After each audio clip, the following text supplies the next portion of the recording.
এই মুহূর্তে ঠিক এখন পৃথিবীর কোনো একটা সমুদ্রের তলদেশে হাজার মিটার অন্ধকারে নিঃশব্দে ভেসে চলছে এমন কিছু যার অস্তিত্ব সম্পর্কে সিআইএ নিশ্চিত নয়।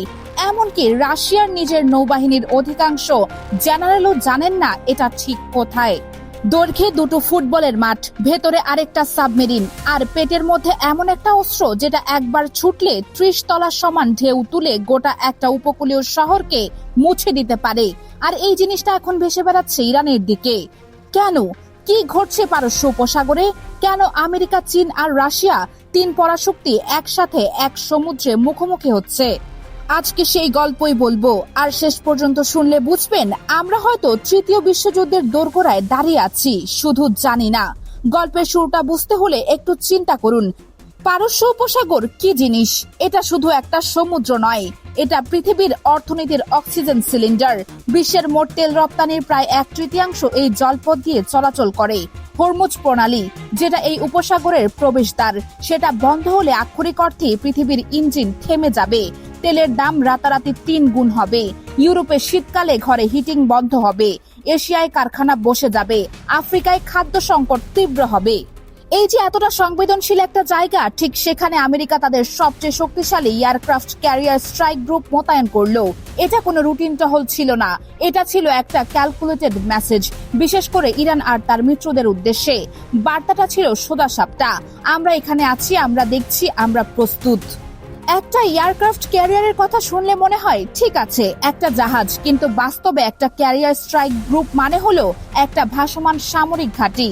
70 থেকে 80টা যুদ্ধ বিমান, cruise missile system, anti submarine helicopter, destroyer, submarine, সব মিলিয়ে এটা পৃথিবীর অনেক দেশের সম্পূর্ণ সামরিক বাহিনীর চেয়ে শক্তিশালী। আমেরিকা যখন এই দৈত্যাকার জিনিসটা ইরানের নাকের সামনে রেখে দিল, তখন পুরো অঞ্চলে একটা উত্তেজনার ঢেউ ছড়িয়ে পড়ল। কিন্তু সবাই ভাবছিল এটাই শেষ, আমেরিকা শক্তি দেখালো, ইরান কিছুটা চাপে পড়বে, ব্যাস। কেউ জানতো না এটা ছিল শুধু খেলার প্রথম চাল। চীন গত কয়েক দশক ধরে সামরিক ক্ষেত্রে যে বিশাল উন্নতি করেছে, সেটা পশ্চিমা মিডিয়া সচেতনভাবে কম গুরুত্ব দিয়ে এসেছে। কিন্তু বাস্তবতা হলো চীনের নৌবাহিনী এখন সংখ্যার দিক দিয়ে পৃথিবীর বৃহত্তম। তাদের জাহাজ নির্মাণ ক্ষমতা আমেরিকার চেয়ে বহুগুণ বেশি। আমেরিকা যেখানে একটা যুদ্ধজাহাজ বানাতে 5-6 বছর সময় নেয়, চীন সেটা করে মাত্র 18 মাসে। আর সেই চীন এখন তাদের যুদ্ধজাহাজ পাঠিয়ে দিয়েছে ঠিক সেই সমুদ্রে যেখানে আমেরিকার ক্যারিয়ার ইতিমধ্যে ঘাঁটি গেড়ে বসেছে। কিন্তু এই দুই পরাশক্তির মুখোমুখি অবস্থান, এটাও গল্পের শেষ নয়, কারণ তৃতীয় একজন খেলোয়াড় এমন একটা চাল দিল যেটা সবার হিসাব উল্টে দিয়েছে।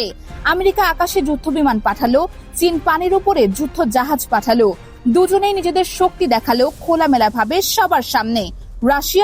রাশিয়া কিছুই করলো না, অন্তত বাইরে থেকে দেখলে তাই মনে হলো। কোনো যুদ্ধজাহাজ রওনা হলো না, কোনো বিমান উড়লো না, কোনো বিবৃতি এলো না। পশ্চিমা মিডিয়া বলতে লাগলো রাশিয়া নীরব, রাশিয়া দুর্বল, ইউক্রেন যুদ্ধে ক্লান্ত রাশিয়ার পক্ষে আর কিছু করার সামর্থ্য নেই। কিন্তু রাশিয়া নীরব ছিল না, রাশিয়া কাজ করছিল, শুধু কেউ দেখতে পাচ্ছিল না। কারণ রাশিয়া যা পাঠিয়েছিল সেটা পানির উপরে ছিল না, সেটা ছিল পানির নিচে, 1000 মিটার গভীরে, নিঃশব্দে, অদৃশ্যভাবে। এবং সেই জিনিসটার নাম বেলগোরোড। এই নামটা মনে রাখুন, বেলগোরোড ক্লাস সাবমেরিন। কারণ এই জিনিসটাই হয়তো 21শ শতকের সবচেয়ে ভয়ঙ্কর সামরিক সৃষ্টি। প্রথমে আকারের কথা বলি, দৈর্ঘ্য 184 মিটার। একটু কল্পনা করুন, দুটো আন্তর্জাতিক ফুটবল মাঠ পাশাপাশি রাখুন। এই সাবমেরিন তার সমান লম্বা, উচ্চতা 15 মিটার, একটা 5 তলা বিল্ডিং এর সমান, ওজন 30,000 টনের কাছাকাছি। মানব ইতিহাসে নির্মিত সবচেয়ে বড় সাবমেরিন। কিন্তু শুধু বড় হলেই তো হয় না, বড় মানে তো সহজে ধরা পড়ার কথা, তাই না? একটা 184 মিটার লম্বা জিনিস পানির নিচে চলবে আর কেউ টের পাবে না, এটা কিভাবে সম্ভব?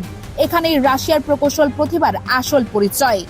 এই সাবমেরিন চলার সময় কোনো শব্দ উৎপন্ন করে না, কোনো বুদবুদ তৈরি করে না, তাপমাত্রার কোনো পরিবর্তন হয় না পার্শ্ববর্তী পানিতে, সমুদ্রের স্রোতে কোনো ব্যাঘাত ঘটে না।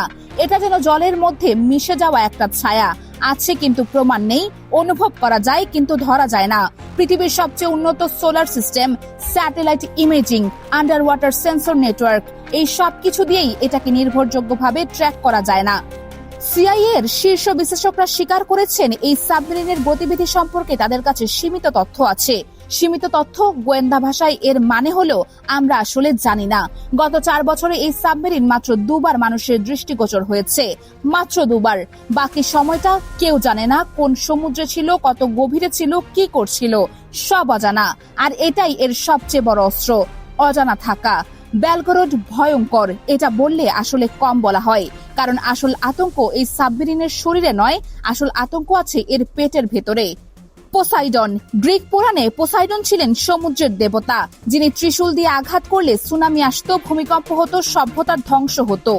রাশিয়া তাদের সবচেয়ে ভয়ঙ্কর অস্ত্রটির নাম রেখেছে সেই দেবতার নামে, আর এই নামকরণ কোনো কাকতালীয় ব্যাপার নয়। পোসাইডন হলো পৃথিবীর প্রথম পারমাণবিক শক্তিচালিত আন্ডার ওয়াটার ড্রোন টর্পেডো। এটা 10,000 কিলোমিটার পথ পাড়ি দিতে পারে সমুদ্রের তলদেশ দিয়ে। রাশিয়া থেকে ছুটলে আমেরিকার যে কোনো উপকূল, ইউরোপের যে কোনো বন্দর, এশিয়ার যে কোনো শহরে পৌঁছাতে পারে। আর যখন আঘাত করে তখন কি হয়? সমুদ্রের পানিতে পারমাণবিক বিস্ফোরণ, সেই বিস্ফোরণ থেকে তৈরি হয় 300 ফুট উঁচু ঢেউ। 300 ফুট, একটা 30 তলা বিল্ডিং কল্পনা করুন। এবার কল্পনা করুন সেই 30 তলা বিল্ডিং এর সমান উঁচু একটা জলের দেয়াল ছুটে আসছে আপনার শহরের দিকে, ঘন্টায় কয়েকশো কিলোমিটার বেগে।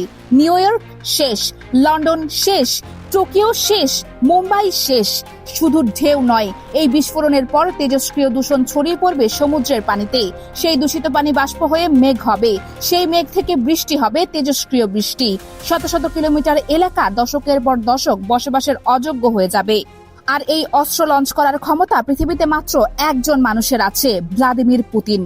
বেলগরোডের আরেকটা বৈশিষ্ট্য আছে যেটা শুনলে মনে হবে কেউ কল্পকাহিনী বলছে, কিন্তু এটা পুরোপুরি বাস্তব। এই সাবমেরিনের পেটের ভেতরে আরেকটা ছোট সাবমেরিন রাখার জায়গা আছে। হ্যাঁ, একটা সাবমেরিনের গর্ভে আরেকটা সাবমেরিন।